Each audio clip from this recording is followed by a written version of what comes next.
Marcus, put her there, man. Yeah, man. Welcome to the kitchen. Thank you. This is like the miniature food network going on. I'm excited. I've heard about your Philly frittata. The word's getting out. The word is getting out. It is out there for sure. The recipe kind of changes a little bit on a weekly basis. Yeah, the recipes really depends on what shows up in our veggie box that we get every week. Okay. All right, guys. If you don't make this, you ain't got nada. Come right back for the Philly frittata.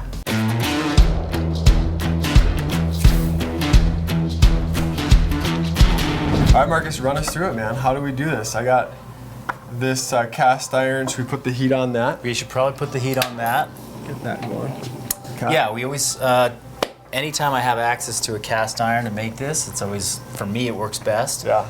Just like holds a lot more heat, and it's gonna help this thing cook evenly when we actually get it in the oven. Awesome.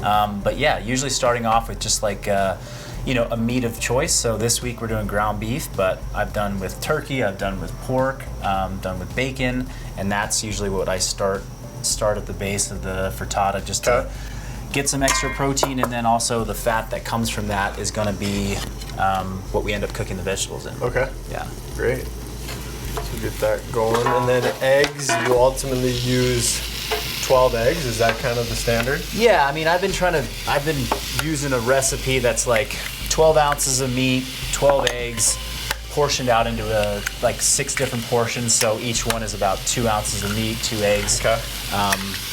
But you can make this bigger or smaller depending on how many people you're trying to feed. This is usually for me, and it lasts me the whole week. But if I was going to make one for like my wife too, then probably add some more eggs. A little bit. Okay.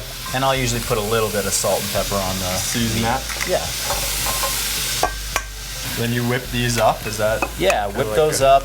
I've never been a fan of putting like milk or cream in my eggs. I know some people like that, but I don't know. I find this to be easy, and I'm not. We don't do a ton of dairy in my family, so keeping milk out of the eggs is fine. I love how big this pan is, and it's square. It's like I've never seen a square cast iron. It's from Camp Chef, and they have the lid to it is actually a grill pan. Right? So you can put a lid on there, and then if you flip it over, it's got the grill marks inside. It's a great thing. They use it a lot for like almost like a Dutch oven. Yeah. So if you were to do that in the oven, think about that top plate being hot and like penetrating heat down, how fat, would just cook that much faster and more evenly.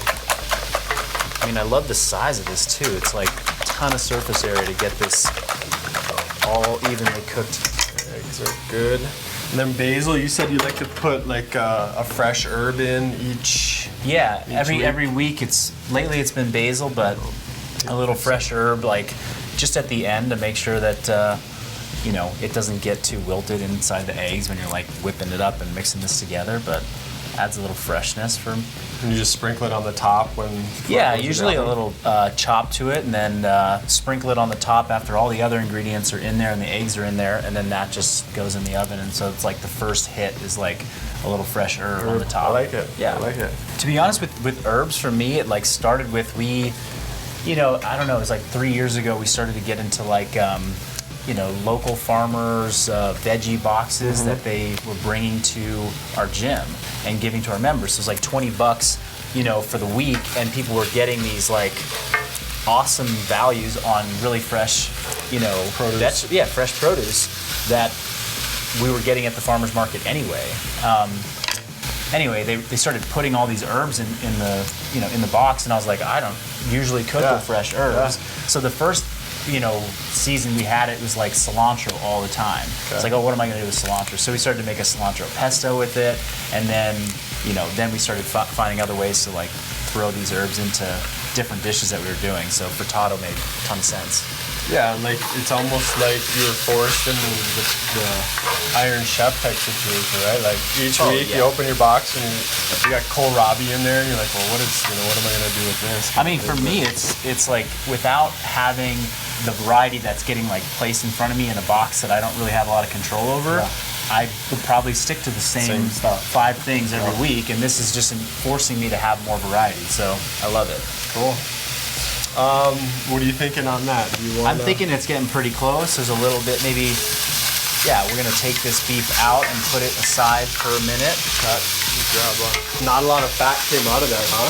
No, so we'll probably put a little bit of olive oil in just for the mushrooms so that they're cooked in something, some fat. But yeah, this is pretty lean. Yeah, this is like a 92.8. That's what we use in our meals. That's usually what we end up buying too. Occasionally it's 85%, but I do a pretty good job of like tracking kind of rough quantities of what I'm having every week. Yeah. But I don't get into like such detail that I'm worried Putting about everything 85 in there. versus 92%. So yeah, then a little bit. I think the mushrooms would definitely be next on the list. Toss those in there. Yeah. Maybe turn that down just a hair. Okay, shrooms are in. Yep, and a little more salt and pepper. Now, what do you want? Should I kind of? Do you know the chiffonade? Do you know that cut? Oh, I know it. I mean, I'd love to see you do it. Some of our stuff. So what?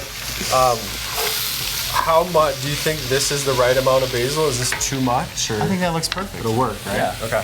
So this is Thai basil, so it's a little bit different. But when you get the other stuff, the more traditional Italian basil, it doesn't have like as sharp of a point.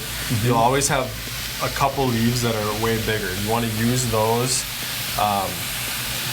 kind of as a base, and then you build this up, and you can kind of roll it up like something like that. Yep.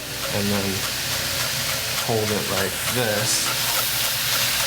And that's a good cut for doing with leafy things, lettuce, cabbage, things along those lines. And you don't have to do that. You can also, just bunch it and go. It's just a good kind of entry level way to give the chiffonade a go. You know what I'm saying?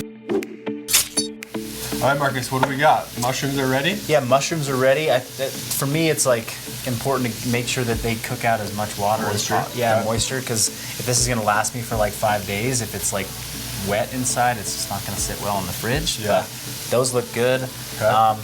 So next we'll put some squash in there.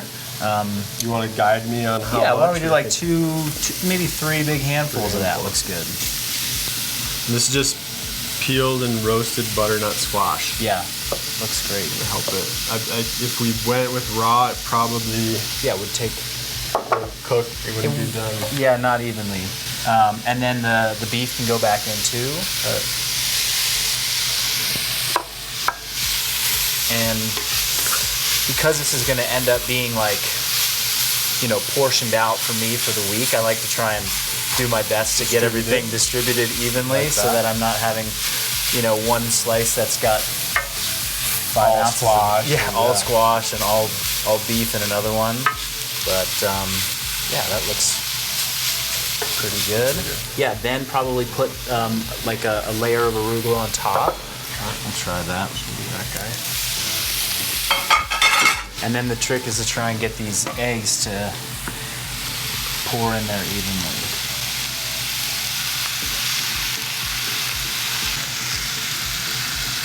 Nice work, Yeah. Marcus. That was pro. And then basil right on or top. what? Yeah, basil right on top. Take a little Go bit of ahead. that. And I might put a little bit more of this on top. Salted Just a touch more pepper. pepper.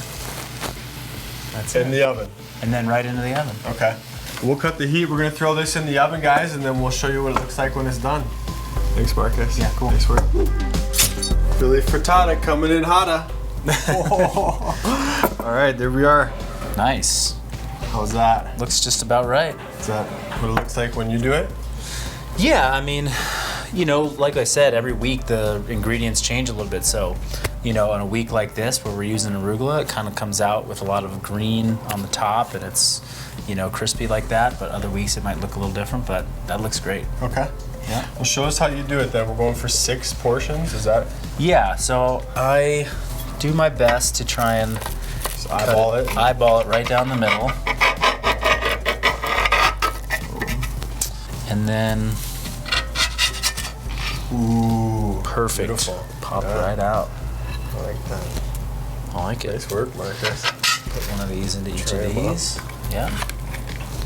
It's the frittata that started the revolution, the social media revolution. I swear I get, no joke, like when I first started posting about these, 30 DMs a week of people with their like pictures of the frittatas that they made.